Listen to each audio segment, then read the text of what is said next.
अल Jazeera news चॅनलवर आपले स्वागत आहे. रमजानचा पवित्र महिना उद्यापासून सुरू होत आहे.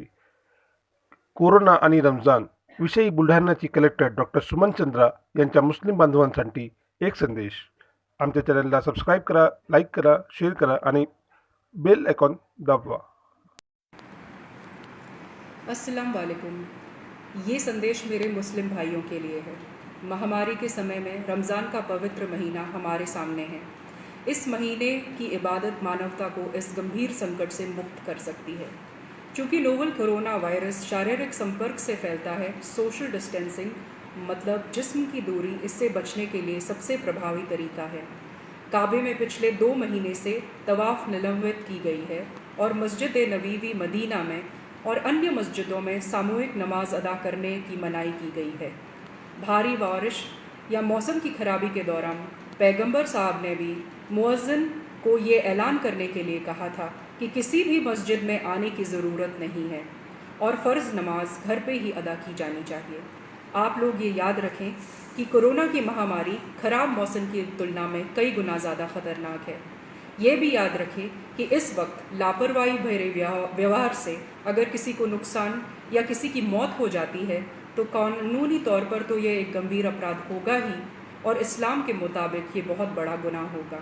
हमारी लापरवाही के गंभीर सामाजिक नतीजे भी हो सकते हैं। आइए उन गलतियों को ना दोहराएं जिससे हमारे मज़हब, हमारे समुदाय, हमारे शहर या हमारे राज्य को संदेह या शत्रुता की नज़र से देखा जाए। लॉकडाउन और सामाजिक दूरी का पालन करें।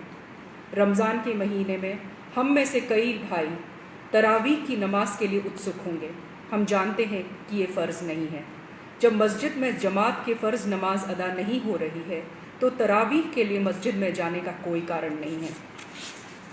कृपया याद रखें कि तरावीह एक तरह से तहज्जुद या कलामुल लैल है।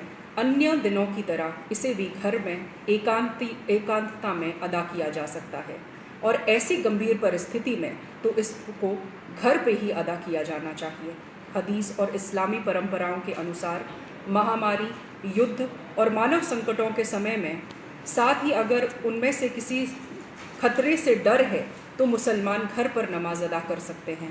बहनों और भाइयों, मानवता एक गहरे संकट से गुजर रही है। गरीबी और भूख जनता को परेशान कर रही है। अल्लाह की इबादत करने का सबसे अच्छा तरीका मानवता और लोगों की सेवा करना है। ज़कात से बेहतर कोई सेवा नहीं है। आइए इस रमज़ान में भूखे को खाना खिलाकर, ज़रूरतमंदों की मदद करके और दूसरों की जान बचाकर इस इबादत भरे महीने को और पवित्र बनाएं। रमादान करीम।